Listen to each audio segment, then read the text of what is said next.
નમસ્કાર મિત્રો, સ્વાગત છે તમારું અમારી યુટ્યુબ ચેનલ જેડી સરકારી યોજનામાં। તો મિત્રો, આંગણવાડી કાર્યકર અને તેડાગરની જે ભરતી છે તો તેમાં અરજી ફોર્મ ભરવા માટે ઉમેદવારોએ રહેઠાણ અંગેનું જે પ્રમાણપત્ર છે તે ફરજિયાત આપવાનું રહેશે। તો આ જે રહેઠાણ અંગેનું જે પ્રમાણપત્ર છે તે કેવી રીતે મેળવી શકાય અને અરજી કઈ જગ્યાએ કરવાની રહેશે અને અરજી ફોર્મ કેવી રીતે ભરવાનું રહેશે તે તમામ માહિતી આપણે આ એક જ વિડીયોમાં મેળવી લઈએ। તો મિત્રો, તે પહેલા વિડીયો ગમે તો લાઈક અને શેર કરી દેજો અને મિત્રો ચેનલમાં નવા હોય તો ચેનલને સબસ્ક્રાઇબ કરી દેજો। તો ચાલો મિત્રો, વિડીયોની શરૂઆત કરીએ। તો મિત્રો, આંગણવાડી કાર્યકર અને તેડાગરની જે ભરતી છે તો આ ભરતીમાં અરજી ફોર્મ ભરવા માટે ઉમેદવારોએ રહેઠાણ અંગેનું પ્રમાણપત્ર છે તે ફરજિયાત આપવાનું રહેશે। તો મિત્રો, વિગતવાર આપણે માહિતી મેળવીએ તો કે મિત્રો, આંગણવાડી કાર્યકર અને તેડાગરની જે માનદ સેવા છે તો આ સેવામાં પસંદગી માટે અરજી કરનાર જે મહિલાઓ છે તો તે મહિલાઓએ મામલતદાર શ્રી દ્વારા આપવાના થતા નિયત નમૂનાનું રહેવાસી પ્રમાણપત્ર છે એટલે કે રહેઠાણ અંગેનો દાખલો છે તે દાખલો ફરજિયાત આપવાનો રહેશે। તો હવે મિત્રો, પ્રમાણપત્રની તારીખથી ગ્રામીણ વિસ્તારના સંદર્ભમાં આંગણવાડી જે મહેસૂલી ગામમાં સ્થાપન થયેલી હશે તે મહેસૂલી ગામની મહિલાઓ રહેવાસી હોવી જોઈએ અને શહેરી વિસ્તારના સંદર્ભમાં આંગણવાડી કેન્દ્ર જે નગરપાલિકા અથવા તો મહાનગરપાલિકાના જે ચૂંટણી વોર્ડમાં છે તો તે વોર્ડમાં જે વિસ્તારમાં આંગણવાડી કેન્દ્ર આવેલું છે તો તે વિસ્તારમાં ઓછામાં ઓછી 1 વર્ષ કે તેના કરતા વધારે ત્યાંની સ્થાનિક રહેવાસી મહિલા હોવી જોઈએ તો જ આ ભરતીમાં અરજી ફોર્મ છે તે ભરી શકશે। એટલે કે મિત્રો, તમારે જે આંગણવાડીમાં અરજી ફોર્મ ભરવાનું છે તે આંગણવાડી જે વિસ્તારમાં આવેલી છે તે વિસ્તારમાં તમે 1 વર્ષ કે તેના કરતા વધારે વર્ષથી રહેતા હોય તો જ તમે આ ભરતીમાં અરજી ફોર્મ ભરી શકશો। મિત્રો, અહીં માપદંડ માટે મહિલા અને બાળ વિકાસ વિભાગ દ્વારા જે નક્કી કરવામાં આવેલું જે નિયત નમૂનાનું જનસેવા કેન્દ્ર દ્વારા આપવાનું થતું જે સ્થાનિક રહેવાસીનું પ્રમાણપત્ર છે તે જ રહેઠાણ અંગેના દાખલો છે તે દાખલો મામલતદાર શ્રી દ્વારા આપવામાં આવેલો હશે તો તે માન્ય ગણવામાં આવશે।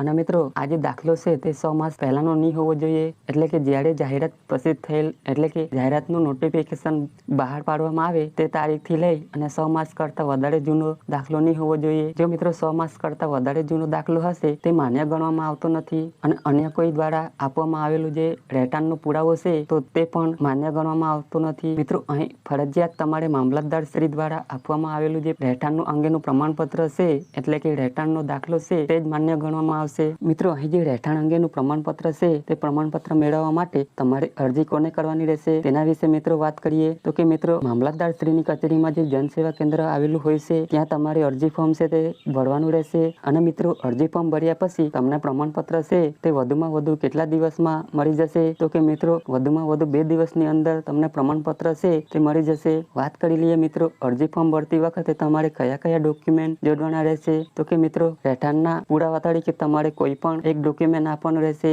જેમ કે રેશન કાર્ડની નકલ છે, ચૂંટણી કાર્ડની નકલ છે, આધાર કાર્ડ છે, લાઇટ બિલ છે, ટેલિફોન બિલ છે અથવા તો મ્યુનિસિપલ ટેક્સ બિલ છે, પાસપોર્ટ છે, બેંક પાસબુકના પ્રથમ પાનાની નકલ છે અથવા તો ડ્રાઇવિંગ લાયસન્સ છે, ભાડા કરાર છે, લગ્ન પ્રમાણપત્ર છે અથવા તો LC એટલે શાળા સોઢિયાનું પ્રમાણપત્ર છે। તો આ 10 ડોક્યુમેન્ટમાંથી કોઈ પણ એક ડોક્યુમેન્ટ તમારે રહેઠાણ અંગેના પુરાવા તરીકે આપવાનું રહેશે। ત્યાર પછી મિત્રો, ઓળખના પુરાવા તરીકે તમારે કોઈ પણ એક ડોક્યુમેન્ટ આપવાનું રહેશે જેમ કે રેશન કાર્ડ છે, ચૂંટણી કાર્ડ છે, આધાર કાર્ડ છે, પાસપોર્ટ છે, ડ્રાઇવિંગ લાયસન્સ છે। તો આ 5 ડોક્યુમેન્ટમાંથી કોઈ પણ એક ડોક્યુમેન્ટ તમારે ઓળખના પુરાવા તરીકે આપવાનું રહેશે। એટલે કે અરજી ફોર્મની સાથે તમારે 2 ડોક્યુમેન્ટ જોડવાના રહેશે। રહેઠાણના પુરાવા તરીકે કોઈ પણ એક ડોક્યુમેન્ટ જોડવાનું રહેશે અને ઓળખના પુરાવા તરીકે કોઈ પણ એક ડોક્યુમેન્ટ જોડવાનું રહેશે।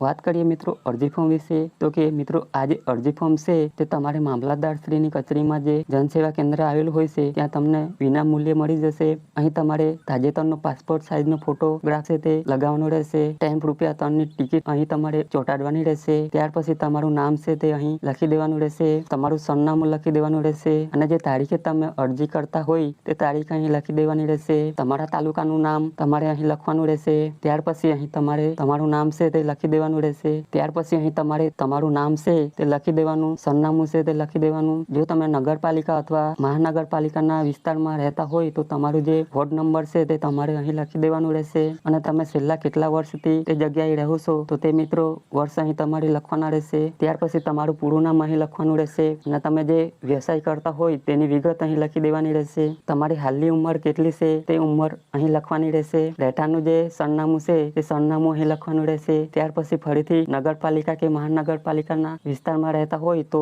તમારે ચૂંટણીના વોર્ડ નંબર છે તે અહીં લખવાના રહેશે. મૂળ વતનનું સરનામું છે તે અહીં લખવાનું રહેશે. તમારું જન્મનું સ્થળ, તાલુકો અને જિલ્લાનું નામ છે તે અહીં તમારે લખી દેવાનું રહેશે. મિત્રો તમામ વિગત ભરાઈ જાય અહીં મિત્રો તમારે તમારી સહી છે તે કરી દેવાની રહેશે અને સહીની નીચે તમારે તમારું નામ છે તે લખી દેવાનું રહેશે. ત્યાર પછી મિત્રો અહીં અરજદારનો રૂબરૂ જવાબમાં અહીં તમારે ફરીથી તમારું પૂરું નામ લખી, તમારી ઉંમર, તમે જે વ્યવસાય કરતા હોય તો તેમની વિગત અને તમારું સરનામું છે તે અહીં લખી દેવાનું રહેશે. અને રહેઠાણના પુરાવા તરીકે તમે જે ડોક્યુમેન્ટ આપવા માંગતા હોય તે ડોક્યુમેન્ટનું નામ અહીં તમારે લખી દેવાનું રહેશે. અને છેલ્લા કેટલા વર્ષથી તમે તે જગ્યાએ રહો છો તે વર્ષ અહીં તમારે લખી દેવાના રહેશે. ત્યાર પછી અહીં મિત્રો તમારા ગામનું નામ અથવા તો તમારા જિલ્લાનું નામ લખી તમે જે તારીખે અરજી ફોર્મ ભરો છો તે તારીખ અહીં લખી દેવાની રહેશે. અને અહીં તમારે તમારી સહી છે તે કરી દેવાની રહેશે.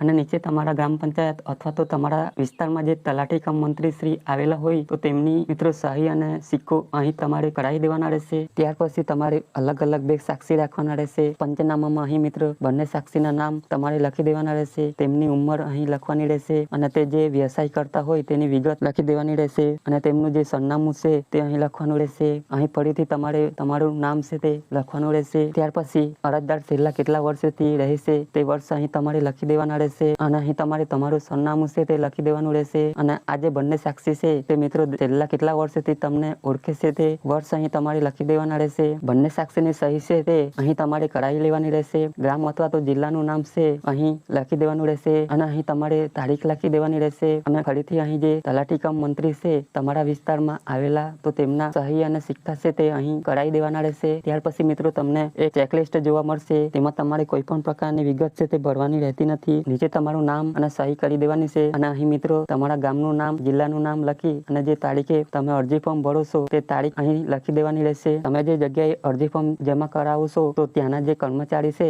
અથવા તો જનસેવા કેન્દ્રના તો તે કર્મચારી પોતાની સહી અને પોતાના સિક્કા છે તે અહીં લગાવી આપશે. મિત્રો અહીં ચેકલિસ્ટ છે તેમાં તમારે કોઈ પણ પ્રકારની વિગત ભરવાની નથી. મામલતદાર શ્રીના કચેરીના જે કર્મચારી છે તે જ વિગત ભરી આપશે, જેથી કરી તમારે કોઈ પણ વિગત ભરવાની રહેતી નથી. જેવું જ મિત્રો તમે જનસેવા કેન્દ્ર ખાતે તમારી અરજી સબમિટ કરશો એટલે 2 દિવસની અંદર તમને રહેઠાણ અંગેનો દાખલો છે એટલે કે રહેઠાણ અંગેનું જે પ્રમાણપત્ર છે તે આપી દેવામાં આવશે. તો આવી રીતે મિત્રો તમે રહેઠાણ અંગેનું પ્રમાણપત્ર છે તે મામલતદાર શ્રીની કચેરીમાં અરજી કરી અને મેળવી શકો છો. તો મિત્રો આશા રાખું છું વિડીયો પસંદ પડ્યો હશે. જો મિત્રો વિડીયો પસંદ પડ્યો હોય તો લાઈક અને શેર કરી દેજો. અને મિત્રો ચેનલમાં નવા હોય તો ચેનલને સબસ્ક્રાઇબ કરી દેજો.